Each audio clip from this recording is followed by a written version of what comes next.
ప్రతి ఆజ్ఞను పాటించడం ద్వారా నువ్వు దేవుని సన్నిధానానికి సమీపించలేవు. రెండవదిగా ఒకవేళ ప్రార్థన చేయడం ద్వారా, నేను చాలా ప్రార్థనా జీవితాన్ని కలిగి ఉన్నాను కనుక నేను ప్రార్థన చేయడం ద్వారా పరిశుద్ధ స్థలానికి వెళ్ళవచ్చని ఒకవేళ అనుకున్నట్లయితే అది కూడా ప్రార్థన ద్వారా కూడా పరిశుద్ధ స్థలానికి చేరలేవు అనే విషయాన్ని మనం చూస్తూ ఉన్నాం. అంటే ఒకవేళ ఉపవాసం ఉన్నట్లయితే నేను పరిశుద్ధ స్థలానికి వెళ్ళిపోవచ్చేమో అని కొంతమంది అనుకుంటారు. అంటే నేను 5 రోజు ప్రతిరోజు కూడా భోజనం చేయకుండా ఉపవాసంతో ఉంటే నేను పరిశుద్ధ స్థలానికి వెళ్ళిపోవచ్చేమో అనుకుంటారు చాలా మంది. అంటే మనం ఉపవాసం ఉండటం ద్వారా కూడా పరిశుద్ధ స్థలానికి మనము చేరలేము అనే విషయాన్ని మనం చూస్తూ ఉన్నాం. అంటే అద్భుతాలు చేయడం ద్వారా ఒకవేళ వెళ్ళొచ్చని కొంతమంది అనుకుంటారు. నేనేదో ఒక అద్భుతం చేస్తే అద్భుతాల ద్వారా నేను పరిశుద్ధ స్థలంలోకి చేరగలేమని కొంతమంది అనుకుంటారు. కానీ అద్భుతాలు చేయడం ద్వారా కూడా మన పరిశుద్ధ స్థలంలోకి చేరాలి. అంటే ఒక సహోదరి సహోదర, కాబట్టి ఎవరు కూడా దేవుని సమీపించలేరు. మనం ఎన్ని చేసినా, ప్రార్థన చేసినా, కాబట్టి ఆజ్ఞను పాటించడం ద్వారా, లేక మనం గమనించిన ఉపవాసం ఉండడం చేత, అద్భుతాలు చేయడం ద్వారా వాళ్ళు కానీ ఎవరు కూడా దేవుని సమీపించారు. అంటే ఏ ఒక్కడు తన క్రియను బట్టి దేవుని సమీపించలేడు. అంటే నువ్వు చేసే ఏ పనిని బట్టైనప్పుడు కూడా దేవుని సమీపించలేవు అనే విషయాన్ని చాలా ఆయన తేటదలగా చెప్తున్నట్టుగా మనం చూస్తున్నాం. అంటే ప్రతి ఒక్కరు పాపేపుడు వాళ్ళు ఎందుకు సమీపించలేకపోతున్నారు? మన అందరం పాపులమే. అంటే మన అందరం కూడా పాపం కనుక పరిశుద్ధ స్థలంలోనికి మనం ప్రవేశం లేదు, పరిశుద్ధ స్థలంలోనికి మనకు వెళ్ళడానికి హక్కు లేదు అనే విషయాన్ని మనం చూస్తున్నాం. కారణం ఏంటంటే మనం పాపులై ఉన్నాం. ఎవరు? మీరు మాత్రమే పాపులు కాదు, నేను కూడా పాపునే. కాబట్టి ప్రార్థన చేసేవారైతేనే, అద్భుతాలు చేసేవారైతేనేమి, ఉపవాసం ఉండేవారైతేనేమి, కాబట్టి ఎవరైనా కూడా వాళ్ళ యొక్క స్థితి ఏంటి? పాప స్థితి కలిగి ఉన్నారని పరిశుద్ధ గ్రంథంలో మనం చూస్తూ ఉన్నాం. అంటే ఇక్కడ ప్రతి ఒక్కరు కూడా దేవుని శిక్షకు పాత్రులుగా ఉన్నారు. ప్రియమైన వారు, రక్షణ ఏం లేదు. ఒకవేళ బాగా ప్రార్థన చేసే వాళ్ళని మనం పక్కన పెట్టడు, ఒకవేళ మనం ఉపవాసం ఉన్నామని ఆయన పక్కన పెట్టడు. ఎందుకంటే మనం అందరం కూడా దేవుని శిక్షకు పాత్రులుగా ఉన్నాము అనే విషయాన్ని పరిశుద్ధ గ్రంథంలో అయితే మనం చూస్తున్నాం. కానీ యేసు క్రీస్తు రక్తము మన స్థితిని మార్చింది. ప్రియమైన వారు, అంటే మన క్రియల ద్వారా మనం మార్చబడలేదు, కానీ యేసు క్రీస్తు పవిత్రమైన రక్తము మన స్థితిని ఏం చేసిందంట? మార్చివేసినట్లుగా పరిశుద్ధ గ్రంథంలో అయితే మనం చూస్తూ ఉన్నాం. ఆయన శిలువ మీద మరణించినప్పుడు అన్ని కాలాల్లో ఉన్న ప్రజలందరినీ కూడా ఆయన ఏం చేశాడు? రక్షించేటటువంటి వారు. ఆయన ఎప్పుడు చనిపోయాడు? ఆయన 2000 సంవత్సరాల క్రితం. అంటే యేసు క్రీస్తు వారి ముందు జనము అనేక మంది చనిపోయారు. అబ్రహాము కాడి నుంచి, ఆదాము కాడి నుంచి కొన్ని వేల మంది చనిపోయారు. క్రీస్తు జన్మించిన తర్వాత, ఆయన మరణించిన తర్వాత ఇప్పటికి కూడా కొన్ని వేల మంది చనిపోయారు, ఇంకా చనిపోతూనే ఉన్నారు. అంటే యేసు క్రీస్తు వారు 2000 సంవత్సరాల క్రితం ఆయన సిలువలో ఎప్పుడైతే మరణించాడో, అంటే ముందు జనాభాల గురించి ఆయన చనిపోయాడు, తర్వాత ఆయన చనిపోయిన తర్వాత జనాంగం గురించి చనిపోయాడు, ఇప్పుడు చనిపోతున్న వారి గురించి కూడా చనిపోయాడు. అంటే క్రీస్తు రక్తము సృష్టి మొదలుకుని సృష్టాంత వరకు కూడా అందరిని కూడా అది విడిపించగల శక్తిని కలిగి ఉంటుంది వారు. అంటే కేవలం మన కోసం మాత్రమే కాదు, అంటే సృష్టి ఆది నుండి సృష్టి అంతం వరకు ఎవరైతే ఈ లోకంలో పుడుతూ ఉంటారో, చనిపోతుంటారో, వారందరి కొరకు యేసయ్య ఏం చేశాడు? ఒక్కసారి మరణించాడు అనే విషయాన్ని మనం చూస్తూ ఉన్నాం. అంటే చాలా మంది యేసుక్రీస్తు వారు పుట్టక ముందు వారి స్థితి ఏంటి, వాళ్ళ పరిస్థితులు ఏంటి, యేసయ్య వారికి తెలియదు కదా అని చాలా మంది అనుకుంటూ ఉంటారు. అంటే వారు వాగ్దానాన్ని నమ్మారు. ప్రియమైన వారు, మనము యేసుక్రీస్తు వారు ఈ లోకంలోకి వచ్చిన తర్వాత ఆయన చూసి మనం నమ్మం, కానీ అబ్రహాము వారందరూ కూడా వాగ్దానాన్ని నమ్మారు, నీతిమంతులుగా తీర్చబడ్డారు. మన క్రీస్తు రక్తము చేత మనము నీతిమంతులుగా తీర్చబడ్డాం. అంటే వాళ్ళు వాగ్దానాన్ని విశ్వసించారు, మనం క్రీస్తు రక్తాన్ని విశ్వసించాము అనే విషయాన్ని మనం చూస్తూ ఉన్నాం. అంటే యేసు క్రీస్తు రక్తము అది ఇక్కడ అన్ని కాలాల్లో ఉన్న ప్రజలందరినీ కూడా వారి పాపముల కొరకు యేసు క్రీస్తు వారు ఆయన శిక్షను భరించి ఉన్నాడని పరిశుద్ధ గ్రంథంలో అయితే మనం చూస్తున్నాం. దేవుని అతిథ్య కుమారుడు యేసు క్రీస్తు ఆయన రక్తము మన పాపములను ఏం చేసిందంట? క్షమించింది. ఆ క్షమించి ఒక నిశ్చయత మనకి ఇచ్చినట్టుగా మనం చూస్తూ ఉన్నాం.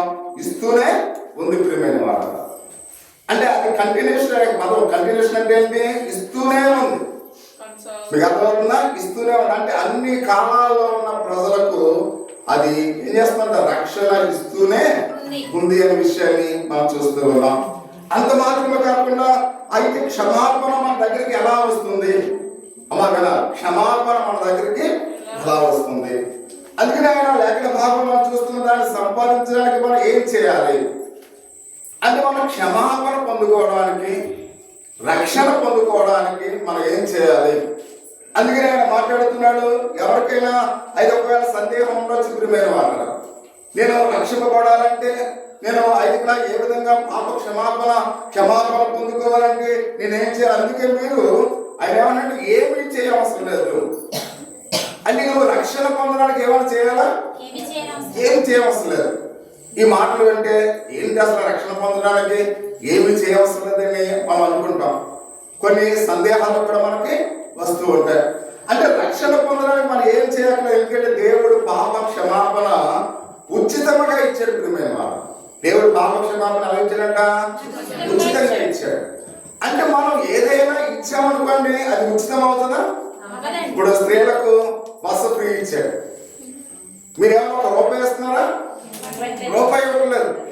కాబట్టి మీరు ఎక్కడికైనా స్త్రీలు వెళ్ళిపోవచ్చు. అందుకని బస్ స్టాండ్ ఖాళీ ఉండలేదు.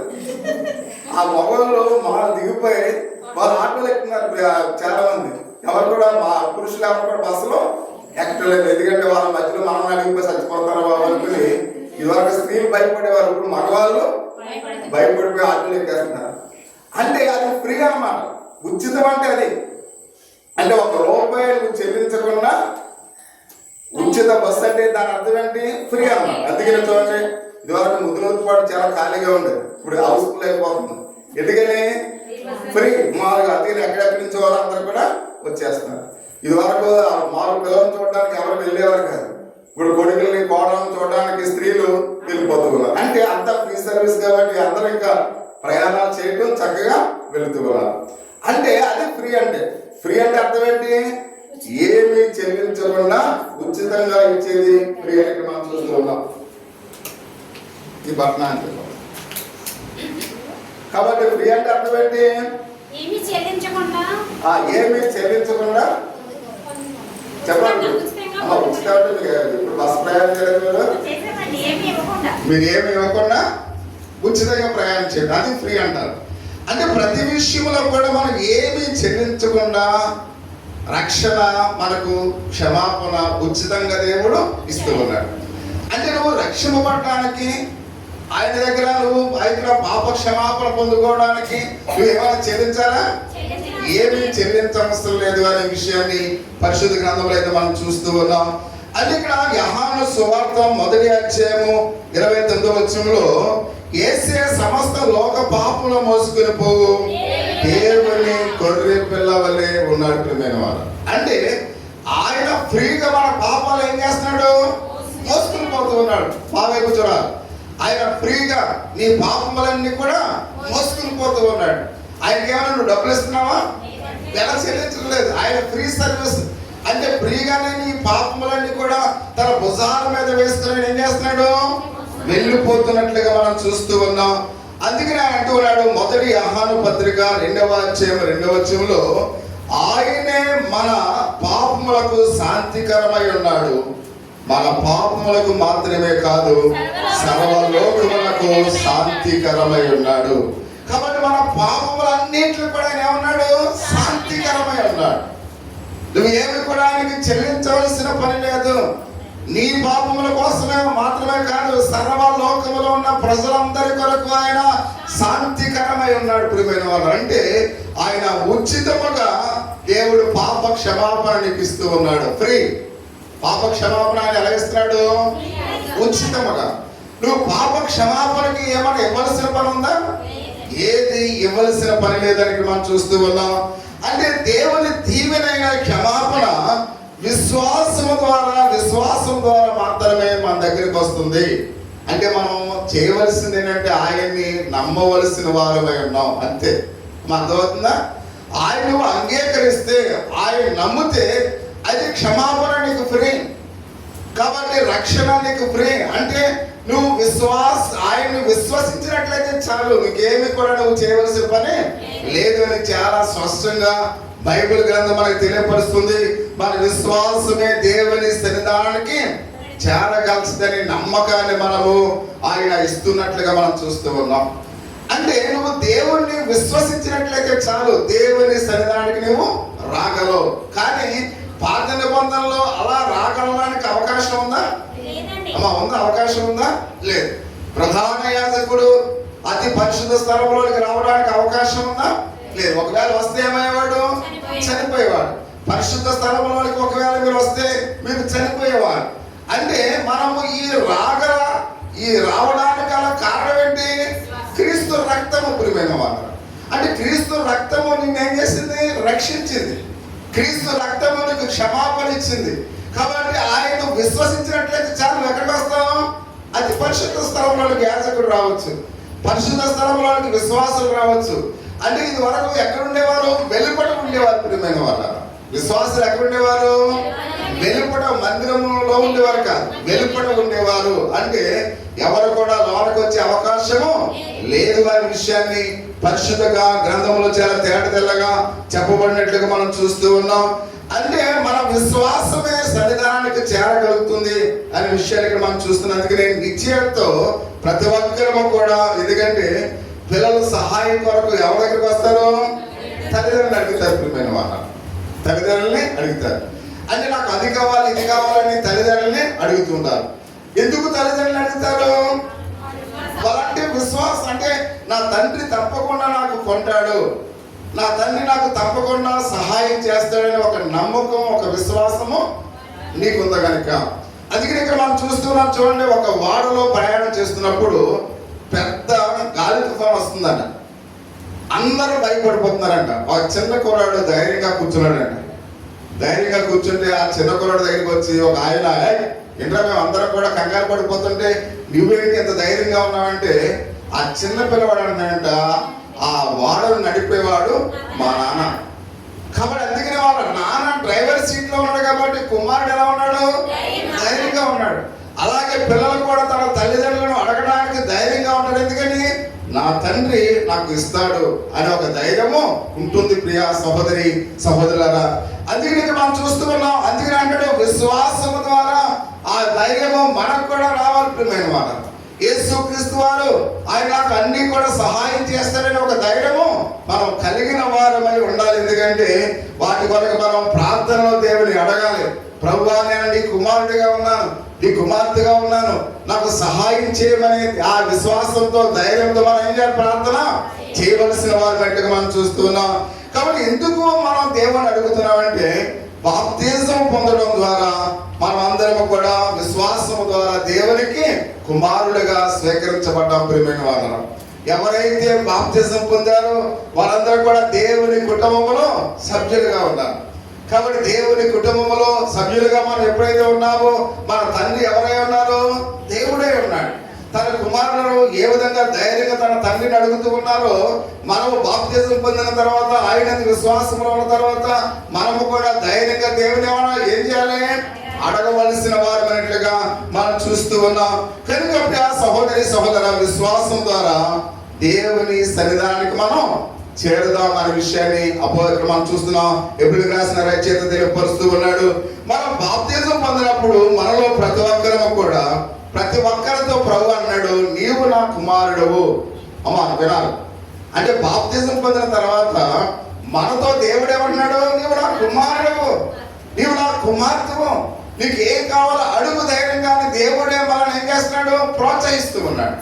అందుకని ప్రతి ఒక్కరము కూడా ఇక్కడ మనం మన తండ్రిని ఏ విధంగా మనం అడుగుతున్నామో, మనల్ని కూడా మన తండ్రి ఎలా ప్రేమిస్తూ ఉన్నాడో, మన పరలోకపు తండ్రి కూడా మనల్ని అలాగే ప్రేమిస్తూ ఉన్నాడు అనే విషయాన్ని మనం చూస్తున్నాం. ఎల్లప్పుడూ కూడా విని ఆయన గురించి మనం ఎప్పుడు కూడా ప్రార్థించినప్పుడు ఆయన మన గురించి ఆయన శ్రద్ధ తీసుకున్నవాడుగా ఉన్నాడు. ప్రియమైన వాళ్ళ, ఎందుకంటే పిల్లల గురించి తల్లిదండ్రులు ఎంతో శ్రద్ధ తీసుకుంటారు. అవునా? మన ఉద్యోగం కోసం, మన వ్యాపారాల కోసం, పిల్లల యొక్క చదువుల కోసం, వారి యొక్క ఆరోగ్యాల కొరకు ప్రతి తల్లిదండ్రులు కూడా ఎల్లప్పుడూ నిత్యం కూడా ఏం చేస్తారు? పిల్లల గురించి శ్రద్ధ తీసుకుంటారు. అలాగే మనం నమ్ముకున్న యేసయ్య కూడా మనం ఆయనకు కుమారులుగా కుమార్తెలుగా ఉన్నాం కనుక మన గురించి కూడా ఆయన ఏం చేస్తున్నాడు? శ్రద్ధ తీసుకుంటూ ఉన్నాడు అనే విషయాన్ని ప్రతి ఒక్కరు కూడా గమనించవలసిన వారు బయటకు మనం చూస్తూ ఉన్నాం. అందుకని ప్రతి విషయంలో కూడా ఆయన మాట్లాడుతూ ఉన్నాడు. కానీ మనం మన చుట్టూ ఉన్న ప్రపంచాన్ని చూసినప్పుడు ప్రేమైన వాళ్ళ దేవుని యొక్క ప్రేమను, మన జ్ఞానాన్ని బట్టి మనం ఏం చేస్తుంటాం? ఆయన మనల్ని సంరక్షిస్తాడా అని మనకు సందేహం వస్తూ ఉంటుంది. అంటే ఈ లోక జ్ఞానాన్ని బట్టి మనం ఆలోచన చేస్తున్నప్పుడు, ఈ లోకంలో జరిగే విషయాన్ని బట్టి మనం చూస్తున్నప్పుడు మన జ్ఞానము ఆయన సంరక్షణ ఏం చేస్తుంటది? సందేహించేలా చేస్తుంది. నిజంగా మనం చూస్తాడంటావా? ఆయన దేశంలో అనేకమైన